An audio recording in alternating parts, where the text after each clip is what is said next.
बिस्मिल्लाहिर्रहमानिर्रहीम। अस्सलामु अलैकुम वरहमतुल्लाहि वबरकातुहू। मोअज़्ज़िज़ हाज़रीन इकराम,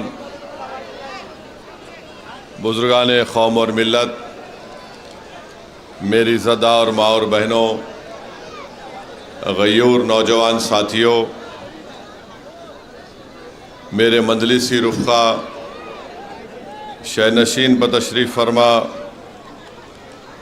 मांगकोट शिवाजी नगर के मजलिस इत्तेहादुल मुस्लिमीन के उम्मीदवार मोहतरम जनाब अतीक़ अहमद ख़ान साहब,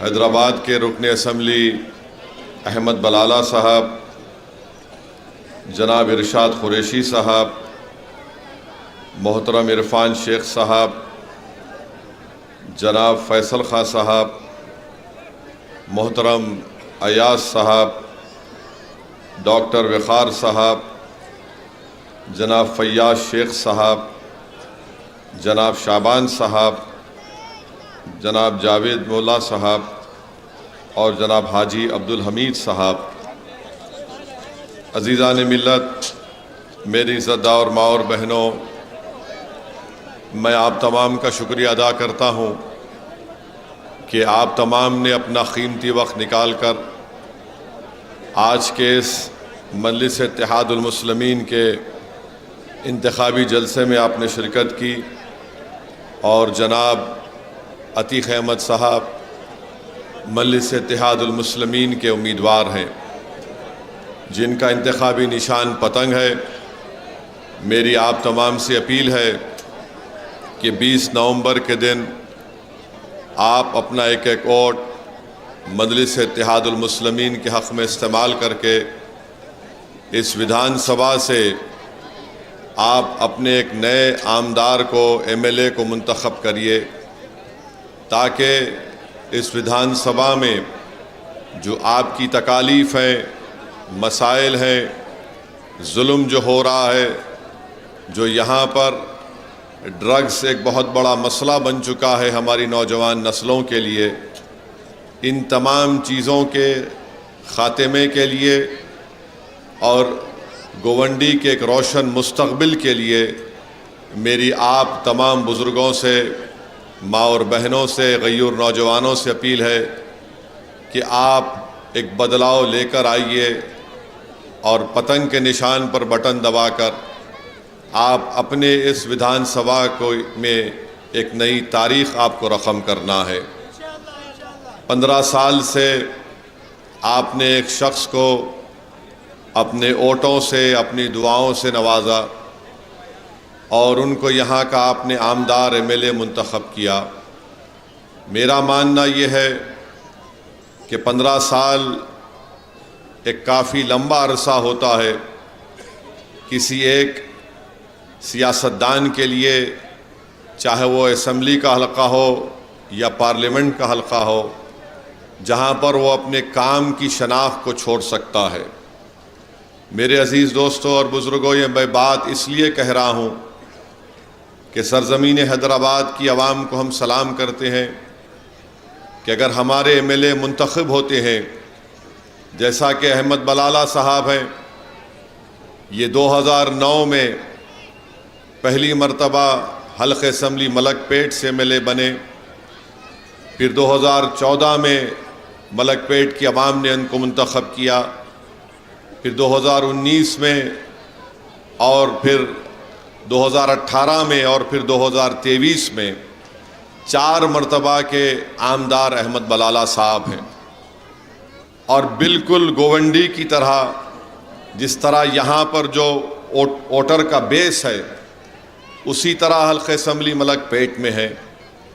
आप कभी भी मलकपेट के असम्बली हल्क़े में अगर आप हैदराबाद आए तो आप कभी आकर पूछिए कि अहमद बलाला किस तरीक़े से काम करते हैं। वहाँ पर अहमद बलाला गरीबों के लिए बिला लिहाज मज़हब मिल्लत उनको गैस का सिलेंडर और एक गैस का चूल्हा देते हैं। कितने लोगों को दिया आपने अब तक? उन्होंने 15 साल में 15,000 गरीब माँ और बहनों को गैस का सिलेंडर और गैस का चूल्हा फ्री में दिया है। इसमें कोई गवर्नमेंट की स्कीम की ज़रूरत नहीं थी, इसमें कोई गवर्नमेंट की स्कीम की ज़रूरत नहीं थी। अहमद बलाला ये करते हैं। फिर अहमद बलाला से हमने कुछ चीज़ सीखी। ये अपने विधानसभा में ख़वातीन को सिलाई का ट्रेनिंग सेंटर चलाते हैं। 2 महीने का ट्रेनिंग होती है और जितनी ख़वातीन उसमें ट्रेनिंग हासिल करती हैं, ट्रेनिंग मुकम्मल होने के बाद बाज़ाब्ता एक्सपर्ट लोगों से उनकी ट्रेनिंग दिलवाई जाती है ख़वातीन से। और जब उनकी ट्रेनिंग मुकम्मल होती है उसके बाद बलाला साहब उनको एक जिगजैग मशीन फ्री में तोहफे में देते हैं, ताकि हमारी माँ और बहनें घर में बैठकर सिलवाई का काम करके कुछ रोज़गार या पैसे हासिल कर सकें। और ये काम मलकपेट के असेंबली हल्के में बलाला साहब सिर्फ मुसलमानों के लिए नहीं करते, बल्कि जो कोई जिस किसी मज़हब का हो वो आकर वहाँ पर इसमें इस्तिफ़ादा हासिल करता है। ये काम मजलिस वहाँ पर करती है। फिर दारुस्सलाम में हफ्ते के 6 दिन हर एमएलए को सुबह 10 बजे से दोपहर में 2 बजे तक बिला नागा आकर बैठना है। हाँ, कोई ज़रूरी काम हो जाए तो अलग बात है। और आवाम रास्त आकर आप अतीक से पूछ सकते हैं, दारुस्सलाम में आवाम आकर हमसे मुलाकात करती है। हफ्ते में 4 दिन अहमद बलाला और हमारे पूरे एमएलएज़ ये कोशिश करते हैं कि वो अपने क्षेत्र में अपने विधानसभा में जाकर कम से कम 2-2 घंटे वहाँ पर पैदल फिरते हैं, आवाम से मुलाकात करते हैं। और कैसे मुलाकात आवाम से होती है, गवर्नमेंट के ऑफिसरों को साथ लेकर जाते हैं, चाहे वो वाटर वर्क्स का हो या म्यूनसिपैलिटी का हो या इलेक्ट्रिसिटी का हो, इन सब को साथ ले जाकर पहले से बता दिया जाता है कि एक मुकाम पर यहाँ पर दौरा होगा और आवाम से बात होगी। फिर उसके ज़रिए से उनके तकालीफ को सुनकर फिर काम करवाया जाता है। अहमद बलाला के हलक़े में एक स्कूल है जो नाबीना बच्चों के लिए है, गूंगे बच्चों के लिए है, जो स्पेशल नीड के बच्चे जिनको डाउन सिंड्रोम कहते हैं, वो स्कूल भी अहमद बलाला के हलक़े में है। और हैदराबाद का सबसे बेहतरीन गवर्नमेंट का स्कूल है उन बच्चों के लिए। अहमद बलाला के सुनिए, अभी सुनते रहिए, ये 4 मरतबा के मेले हैं। अहमद बलाला ने गवर्नमेंट के अस्पतालों में फ्री में डायलिसिस होता है। जिस किसी शख्स को फ्री में डायलिसिस होता है बग़ैर कोई पैसे लिए। आप बताइए, काम एक एमएलए कर सकता है? और हैदराबाद में तो हुकूमत के पास पैसा कम है बनिस्बत मुंबई और महाराष्ट्र के। मुझे अफसोस इस बात का है कि जिस शख्स को आपने 3 मरतबा यहाँ से अपना आमदार बनाया, उनके पास दिखाने को कोई काम नहीं है, कोई दिखाने को कोई काम नहीं है। और सिर्फ यही बोलेंगे कि देखो मेरे को हराने को आए हैं। क्या बोलेंगे? देखो मेरे को हराने को आए हैं, मुझे घर में बिठाने को आए हैं। जब मजलिस इलेक्शन हैदराबाद में लड़ती है, मैं भी पार्लियामेंट का इलेक्शन लड़ा। अभी हालिया पार्लियामेंट के इलेक्शन में बीजेपी ने किसी को उम्मीदवार बना दिया था, वो बड़ी मशहूर हुई। तो जब वो बीजेपी का कैंपेन शुरू हुआ तो बीजेपी के जितने बड़े बड़े नेता रहते हैं हैदराबाद में, वो बोले कि मजलिस को हराना नामुमकिन है। इसलिए नामुमकिन है क्योंकि जो कोई भी ओवैसी या मजलिस के एमएलए के पास जाता, ये लोग उसका काम करते, ये नहीं देखते कि वो बीजेपी का है, हिंदू है, मुसलमान है, फलां है। जो हमारे पास आता हम उसका काम करवाने की पूरी कोशिश करते उसके लिए। ये एक तरीक़ा है मजलिस इत्तेहादुल मुस्लिमीन के काम करने का, इसीलिए हम इलेक्शन जीतते। मगर ये जो यहाँ पर जो साहब है और हमारे जो मुखालिफ हैं, वो समझते कि नहीं ये दोनों भाई खड़े होकर जज्बाती तकरीर करते, हिंदू मुस्लिम करके जीत जाते। अवाम इतनी पागल नहीं है। अवाम बाशऊर है, बाखबर है, और जो कोई भी अवाम को बेवकूफ़ समझता है, अवाम उसको 20 तारीख के दिन हराएगी इंशाअल्लाह ताला। और फिर और सुनिए एक मिनट, और फिर अहमद बलाला के असेंबली हल्के में सबसे बड़ी जेल है, उस जेल में अहमद बलाला रमजान में इफ्तार पहुंचाते हैं। क्या करना है, इफ्तार पहुंचाते हैं। कई लोग आते बोले जाओ इफ्तार खिला के आओ उन गरीब जो लोग जेल में हैं। ऐसे कई डेवलपमेंट के स्कीम्स हैं जो हम यहां पर कर सकते, गवर्नमेंट में बहुत है, मगर 15 साल का एक लंबा अरसा गुजर चुका है। तो मेरी आपसे अदबन गुजारिश है कि जब आप 20 तारीख को वोट डालने जाएंगे तो आप बड़ी सोच समझ कर अपने वोट का इस्तेमाल करिए। पूरे मुल्क में एक सबसे बड़ा चैलेंज जो इस देश के लिए बन चुका है वो ड्रग्स का मसला बना हुआ है और उस मसले को रोकना है। मगर अफसोस इस बात का है कि इस जहर को, इस दीमक को रोकने के बजाय मुझे ये बताया गया कि लोग उस दीमक को प्रमोट कर रहे हैं। बल्कि मुझे किसी ने बताया कि एक वीडियो है जहां पर उनके ही दफ्तर में बैठकर पाउडर मार रहे हैं लोग। आप बताइए कैसे होगा ये? नहीं, आप बताइए कैसे होगा ये? आपको तो कोई अगर विधायक या सांसद बनता है तो उसको लोग उम्मीद से आते हैं कि भाई ये बुराई का खात्मा करेगा, अगर खात्मा ना करे तो उनकी तायीद नहीं करेगा और ये हमारी तकालीफ को दूर करने का काम करेगा। अब आप यहाँ पर मुझे बताया गया, अतीक बता रहे थे कि कब्रस्तान की जगह कोई बिल्डर को दे दी गई और अतीक को कोर्ट से लड़कर उसको रुकाना पड़ा। ये बात सच है नहीं है? अब आप लोग जिंदा हैं या आप खबर में सो रहे हैं? बताइए। आप जिंदा हैं ना? तो जो शख्स खबर में सो रहे उनको नहीं बख्श रहा, तुमको क्या बख्शेगा? बताओ फिर।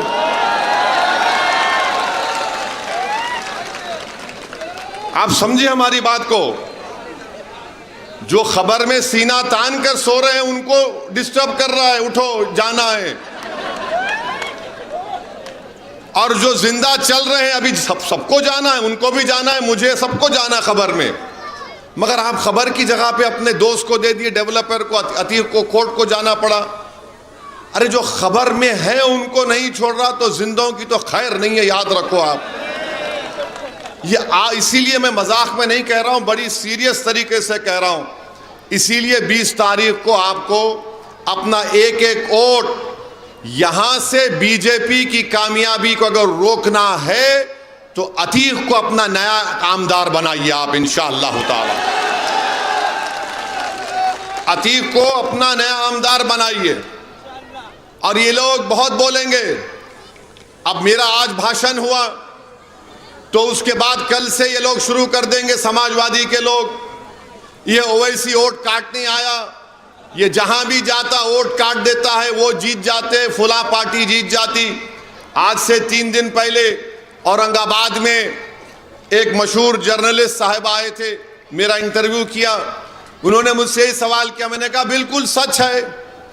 अमेरिका में असदुद्दीन ओवैसी ने कमला हैरिस को हरा के ट्रंप को जिता दिया। मैं ही किया, मैं बोल रहा हूं ना, मैं ही किया। मेरे को जाने की जरूरत नहीं थी, मैं ऐसा पढ़ के फूंक दिया वहां पे, तो लोग बोले कोर्ट काट दो। अरे आप बताइए, मैं एक सियासत पे पॉलिटिकल सियासी पार्टी हूं, अगर मैं इलेक्शन नहीं लड़ूंगा तो क्या करूंगा मैं? तो अब हमारे इस जलसे के बाद कल से हजरत इबलीस के एजेंट शुरू हो जाएंगे। तो आप डरना घबराना नहीं, आप उनको इतना ही बोलना कि हम आयतल कुर्सी पढ़ के फूकेंगे सब पे, उन्हें जाएगा वापस। आप बताइए कि 15 साल में आपने कुछ नहीं किया। 15 साल में से आपने क्या काम किया बताओ जनता को, आप बताओ। मैं हैदराबाद का 5वीं मर्तबा का एमपी हूं। जब मैं जाता हूं जनता के दरमियान में बोलता हूं कि देखो मैंने पार्लियामेंट में इतने सवालात किए, 2023 का बेहतरीन पार्लियामेंटेरियन का अवार्ड मुझे महाराष्ट्र का एक लोकमत अखबार ने बुलाकर मुझे दिया दिल्ली में। मैं कोई एहसान नहीं किया मैंने, क्योंकि मैं जानता हूं कि जो जनता सुबह उठकर पोलिंग बूथ को जाकर वोट डालती है, और खास तौर से हमारी माँ और बहनों को लाखों सलाम, बेचारे सुबह उठते भी हैं और हजरत शौहर को कुछ पेट में डाल के भूखे पोलिंग बूथ को जाकर एक एक घंटा ठहर कर वोट डाल कर आती हैं। और उन गरीबों की कुर्बानियों की वजह से हम जीतते इलेक्शन। एक तो अल्लाह का फजलो करम और नबी करीम सल्लल्लाहु अलैहि वसल्लम का सदका, अहले बैत की दुआएं, और इन गरीबों का वो कुर्बानी। उस पोलिंग के दिन कितना लोग भागते एक नेता के लिए। वो नौजवान भूखा रहता, 2-2 दिन का भूखा रहता, सोता भी नहीं, जागते रहता कि मेरा भाई जीत जाए, मेरा भाई जीत जाए, भूखा फिरते रहता। और जब जीतने के बाद अगर वो एमएलए या एमपी उनको भूल जाता है, तो इससे बड़ा गुनाह और क्या हो सकता है, बताइए आप। कोविड का जब दौर था, कोविड में कोई काम किया यहां पर?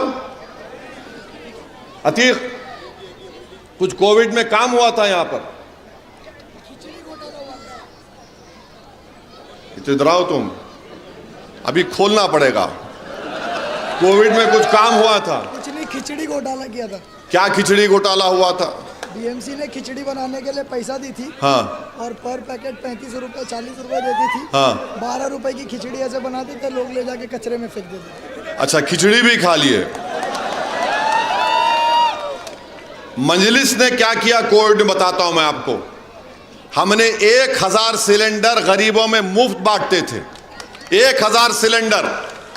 और जो कोविड का पेशेंट होता था, वो हिंदू मुसलमान कुछ नहीं, फोन करके बोलते थे, हमारे मजलिस के मेंबर अपनी गाड़ियों में सिलेंडर ले जाकर देते थे उसको। बलाला साहब भी मलकपेट में किए, दवाएं नहीं थी, अस्पतालों में बेड दिलाते थे। मेरे भाई, अगर कोई ईमानदारी से काम करे ना एमएलए एमपी बनकर, मुझे इस बात का यकीन है कि दुनिया में क्या होता नहीं मालूम, अगर कोई ईमानदारी से 20% भी काम करे तो यकीनन जब हम खबर में जाएंगे, अल्लाह खबर में भी, और उस दिन जब सब जमा किए जाएंगे उसका अल्लाह अजर देता है। ये बहुत बड़ा इज्जत का मुकाम है, ये बहुत बड़ी दौलत है खिदमत करने के लिए। अगर कोई समझेगा कि मैं एमएलए बन गया, आमदार बन गया, सांसद बन गया, तो मेरे सर से सींग निकल जाएंगे, मैं बादशाह सलामत बन गया। भाई, खादिम बनकर रहना पड़ेगा, बादशाह बनकर नहीं रह सकते आप सियासत में। जो खादिम होगा वही कौम की खिदमत कर सकता है। तो अगर आप समझेगा मैं बादशाह हूं, तो बादशाह तो खत्म हो गए ना। जमहूरियत में बादशाह नहीं हो सकता कोई भी। नरेंद्र मोदी अपने आप को बादशाह समझे, अवाम ने उनको नीचे ला लिया, अब और नीचे जाएंगे इंशाअल्लाह ताला वो। तो मेरी आप तमाम से गुजारिश है कि 20 तारीख के दिन आप अपना एक वोट मजलिस इत्तेहादुल मुस्लिमीन के उम्मीदवार अतीक साहब के हक में इस्तेमाल करें, उनको कामयाब करें। अब दूसरी बात यह है कि आप क्यों वोट दें मजलिस को। एक तरफ तो ये उद्धव ठाकरे की क्या है, महाविकास है, अगाड़ी है, क्या है वो, अगाड़ी बोलते हैं, हाँ। दूसरी तरफ शिंदे फडणवीस का महायुति है उनकी। अब आप मेरे को बताइए, उद्धव ठाकरे जब ये एमएलए थे, यहां के मौजूदा एमएलए विधानसभा में मौजूद थे, उद्धव ठाकरे ने खड़े होकर यह बयान दिया एसएम महाराष्ट्र की विधानसभा में कि हमारे पार्टी के ही मेंबर्स ने 6 दिसंबर के दिन बाबरी मस्जिद को तोड़ा और हमको इसका फख्र है। तो अगर ये उस कॉम्बिनेशन में है, तो उद्धव ठाकरे को लाओ ना तुम प्यारे, यहां पकड़ के लाओ ना उद्धव ठाकरे को, लाके ये बात बोलो गोवंडी में। क्योंकि तुम तो बोल रहे हमारी सरकार आ रही, हम इतना देंगे, 3000 देंगे। वो शिंदे बोल रहा कि मैं 1500 दिया। जो आपको पैसे दे रहे लो, आप छोड़ना नहीं लो उसका लेके, क्योंकि ये इनके बाप की दौलत नहीं है, ये आपसे लूटी हुई दौलत है। याद रखो मेरी बात को। ये कुदरत का निजाम है, तुम जुल्म करके निकालो, अल्लाह बोलता ठीक अब तू जाना चुनाव में निकाल। अब ये कुदरत का निजाम है ये। तो अब जब उद्धव ठाकरे ने असेंबली में ये बात कही, हम पूछना चाह रहे समाजवादी पार्टी के अध्यक्ष अखिलेश यादव से कि क्या तुम उद्धव ठाकरे की इस बात से मुत्तफिक हो। मैं इनसे नहीं पूछ सकता, मेरा डायरेक्ट अखिलेश यादव को मैं देखता हूं अपने लेवल पे। अब बोलो आप, जो विधानसभा में खड़े होकर बोल रहा है कि हमारी पार्टी ने बाबरी मस्जिद को शहीद किया, शिंदे भी वही बात बोल रहे, फडणवीस भी वही बात बोल रहे, वही बात दोनों बोल रहे, तो फर्क क्या है बताओ मेरे को आप। अगर कोई यहां पर 55 साल के कोई शख्स होगा तो वो जानता होगा कि श्री कृष्णा कमीशन की रिपोर्ट में बाल ठाकरे के बारे में क्या लिखा गया था। हम वो सब भूल जाएं, सब भूल जाएं, हम लोग बाबरी मस्जिद को भूल जाएं, श्री कृष्णा कमीशन को भूल जाएं, लोग कैसे वहां पर मुंबई की सड़कों पर जो तमाशे हो रहे थे उसको भूल जाएं, क्या क्या भूल जाएं हम लोग। मेरे अजीज दोस्तों और बुजुर्गों, इसीलिए हम आपसे अपील कर रहे हैं कि 20 नवंबर के दिन मुत्तहदा तौर पर आप अपने एक कोड का इस्तेमाल करिए। क्या इनकी आइडियोलॉजी है, क्या इनकी सोच है, कुछ नहीं है। देखिए इलेक्शन हम भी लड़ते हैं और कोई भी लड़ेगा, मगर इलेक्शन लड़ने के लिए अगर कोई बोलेगा कि मैं शख्सियत हूं, मैं एक शख्सियत हूं, मेरे को वोट दो, तो कभी भी उसको वोट नहीं देना। आप साथ देना जमात का, आप साथ देना उस पार्टी का जो बरसों से एक ही चीज बराबर कह रही है, सत्ता आए या ना आए। आप यहां पर क्या कर रहे हैं कि नहीं मैं आपका हूं, मुझे मत हराओ, मुझे ही वोट दो, मैं ही कर सकता हूं। आपने कुछ नहीं किया। अभी कोई बता रहे थे कि कचरे की कुंडी में भी इनका कोई लोगों का हिस्सा है, उसमें नहीं मालूम मुझे। इतने चीजें यहां पर आपके सामने हैं। तो मेरी आप तमाम से अपील है मेरे अजीज दोस्तों और बुजुर्गों, डरने और घबराने की जरूरत नहीं है। और एक और चीज, जो भी सियासतदान होता है, मैं भी तकरीर करता हूं और बहुत अच्छी तरीके से अल्लाह ने मुझे ये नेमत से नवाजा अपने नबी करीम सल्लल्लाहु अलैहि वसल्लम के सदक़े में। मगर मैं अपनी तकरीर में गाली नहीं देता हूं किसी को, बोलता हूं मोदी के बारे में, सब आरएसएस के बारे में, सब अखिलेश के बारे में। मगर अगर कोई नेता किसी को कुत्ता कहे तो क्या बात है बताइए आप।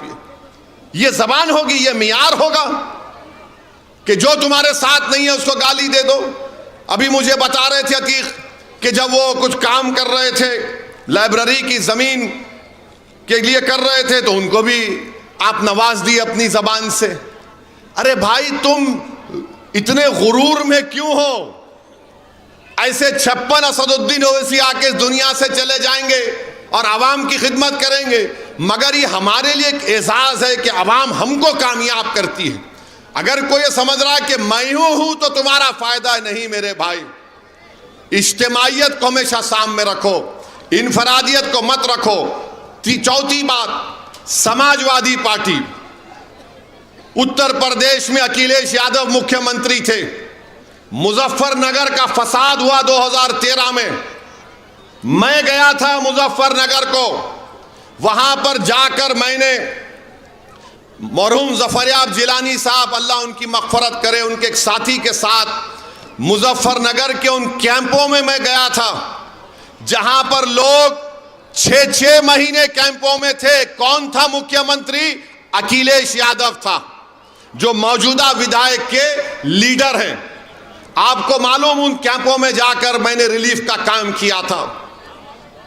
और आपको अंदाजा नहीं है नौजवानों को, 2013 में जितने 25, 26, 28 साल के नौजवान हैं उनको बता रहा हूं, उस फसाद में 50,000 लोग बेघर हो गए थे। 50,000, 100 से ज्यादा मुस्लिम महिलाओं का रेप हुआ था, रेप हुआ था।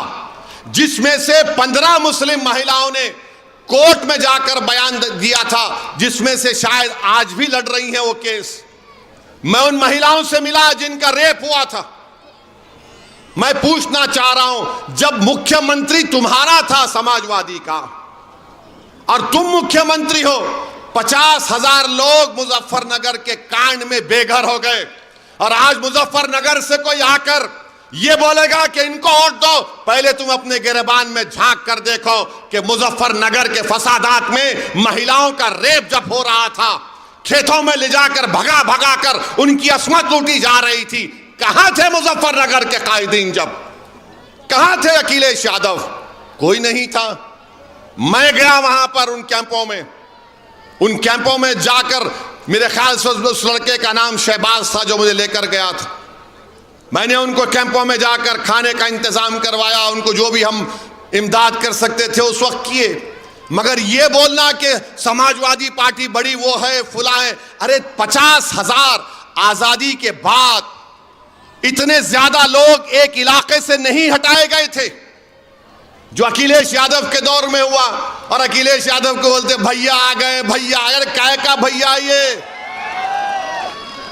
और नारे लगाते भैया पे जवानी कुर्बान, कहीं की जवानी कुर्बान, हमारी औरतें कुर्बान हो गई, घरों बार लुट गया।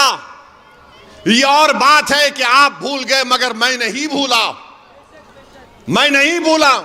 जब कोई आकर मुझे अखिलेश यादव के बारे में बात करते, मैं उनसे ही पूछता हूं क्या तुम्हारी मां और बहन की इज्जत लूटी गई? वो नाराज होता, बोले क्या बोल रहे आप? मैं इसलिए बोल रहा हूं कि नहीं हुआ ना तो तुमको गम नहीं है, मैं देख के आया हूं।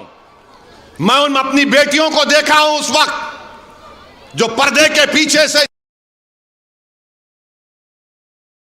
इंसाफ नहीं करा उनके साथ। मैं जानता हूं मुजफ्फरनगर के कांड में क्या हुआ। अब लोग बोलेंगे ये 2013 की बात 2024 में क्यों निकाल रहा है?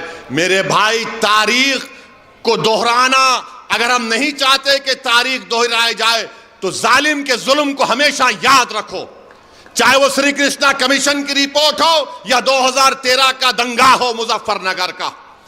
तुम अपने सियासी मफाद के लिए भूल जाते हो, मगर असदुद्दीन ओवैसी नहीं भूलेगा इनके एक एक गम को। मैं जब तक जिंदा रहूंगा, लोग कुछ भी बोले, जो लोग हमारे लिए काम करते हैं, जो मुझे जानते भी नहीं है, मेरा फर्ज है कि मैं उनके लिए लड़ूं, मेरा फर्ज है कि उनके इंसाफ के लिए मैं लड़ूं। तो मेरे अजीज दोस्तों और बुजुर्गों, हमारी आपसे अपील है कि 20 तारीख के दिन आप वोट दीजिए, मजलिस को कामयाब करिए और एक नौजवान को मौका दीजिए। कब तक आप अंकल को साथ देंगे?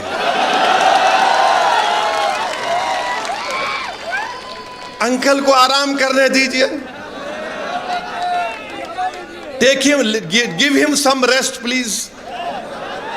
अब उनको भी तस्बीह हाथ में लेके अल्लाह अल्लाह करने दीजिए। अतीक है, अतीक दौड़ेगा।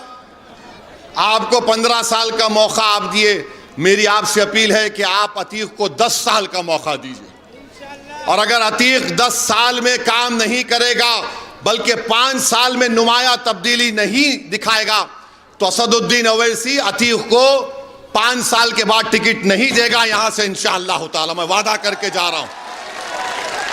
एक मौका दीजिए आप डरिए मत। एक बात याद रखिए, 15 और 17 तारीख के दरमियान में हजरत इबलीस के एजेंट आएंगे, आकर आपके कान में खुसखुस करेंगे और क्या बोलेंगे? अतीक जीता तो क्या गवर्नमेंट बनाएगा? अतीक जीतेगा तो क्या मंत्री बनेगा? अतीक जीतेगा तो क्या करेगा? अरे देखो, अगर अतीक को तुम वोट डाले तो कहीं भाजपा ना निकल जाए। तो उसका जवाब, ये वायरस फैलाएंगे कोविड का, ये कोविड का, मेरे पास इसका वैक्सीन है, तो अभी से इन लोगों को इंजेक्शन देके जा रहा हूं और जिस्म के किस हिस्से पे दे रहा हूं आप तय कर लो, मैं नहीं बोलूंगा कुछ भी। तो मेरा बोलना यह है कि इंजेक्शन यह है कि इत्तेफाक और इत्तेहाद इन तमाम ताकतों को शिकस्त दे सकेगा। आप में इत्तेहाद है, मजबूत करिए, इत्तेफाक है, मजबूत करिए और मुत्तहिदा तौर पर अपने वोट का इस्तेमाल करिए। डरने और घबराने की जरूरत नहीं है। लोग बोलेंगे अरे एक अतीक जीत जाएगा, मजलिस के 4-5 3-4 जीत गए इंशाल्लाह तो क्या करेंगे। तो याद रखो, आप असदुद्दीन ओवैसी एक पार्लियामेंट में अल्लाह के करम से रहमतुल आलमीन कमली वाले के सदक़े में 540 पर भारी पड़ता है कदमी। तो तादाद, अगर सुनो, अगर कोई बोलेगा तादाद नहीं है तो फिर करबला में क्या तादाद थी, बदर में क्या तादाद थी। जज्बा था मर मिटने का, एक बेलौस मोहब्बत थी कमली वाले के साथ और उसके ऊपर तवक्कल था कि अब तेरे सामने सर झुका दिया, अब तेरा काम है कि तो इस सर को अपने हमारे जिस्म पर बरकरार रखे या इस सर को जुदा कर दे। मगर जब हम अपना दिल दे चुके, जब हमारी सोच पूरी हो चुकी है, तो मेरी आपसे गुजारिश है कि आप डरने और घबराने की जरूरत नहीं है। ये लोग आकर आपको कंफ्यूज करेंगे, अरे नहीं बाबा ऐसा सोचो, ये गलत है, एक मौका दे दो उनको, फिर एक और ड्रामा होगा। ये मेरा आखिरी इलेक्शन है, इसके बाद मैं नहीं आऊंगा। ये भी डायलॉग मारेंगे क्योंकि हम लोग उसी जगह, उसी कबीले के ना हम लोग, हमको सब समझ में आता। मगर इन तमाम चीजों पर आप नोटिस मत लीजिए। आपकी जिम्मेदारी है कि जो तकालीफ इस विधानसभा में है उसको दूर किया जाए। जो उम्मीदें आप वाबस्ता करके रखे एक आमदार से, उसको पूरा हो जाए। जो जुल्म का एक माहौल यहां पर बना हुआ है उसका खात्मा हो। नजर पड़ने नहीं देंगे। यहां पर स्कूल बनेगा, यहां पर अस्पताल बनेगा, यहां पर गरीबों के काम का तरीका एक सही तरीके से होगा। तो यही चंद गुजारिशात मैं आप तक बोलने के लिए आया हूं। मैं माजरत चाहता हूं, मैं और ज्यादा बोलना चाहता था मगर यहां से मुझे भिवंडी वेस्ट को जाना है वारिस पठान के लिए। तो मेरी आपसे गुजारिश भी है कि आप कसरत से दुआ करिए मजलिस इत्तेहादुल मुस्लिमीन के उम्मीदवारों के कामयाबी के लिए। आप कसरत से दुआ करिए कि एक नौजवान खड़ा हुआ है, एक नौजवान बहादुरी और बेबाकी के साथ एक 15 साल के एमएलए के खिलाफ खड़ा हुआ है। एक नौजवान शिंदे और फडणवीस की हुकूमत के खिलाफ खड़ा हुआ है। इस यहाँ की जनता के इंसाफ के लिए मुझे पूरा यकीन है कि हमारी माँ और बहनें अपने दुआओं से उस नौजवान को नवाजेंगी। मुझे पूरा यकीन है कि यहाँ के बुजुर्ग इस नौजवान की सरपरस्ती करेंगे। मुझे पूरा यकीन है कि यहाँ के गयूर नौजवान अतीक से खंदा मिलाकर इंशाअल्लाह ताला 20 तारीख को उसको अपना नया विधायक बनाएगी और 23 तारीख के दिन अतीक को दूल्हा बनाकर इंशाअल्लाह ताला पूरे गवंडी में उसको फिराएगी। बहुत बहुत शुक्रिया। मेरी आपसे गुजारिश है कि पतंग के निशान पर बटन दबाइए, अपने इत्तेहाद का सबूत दीजिए और मेरे साथ नारा लगाइए, नारे तकबीर, नारे तकबीर। पतंग को अस्सलाम वालेकुम व रहमतुल्लाहि व बरकातुहू।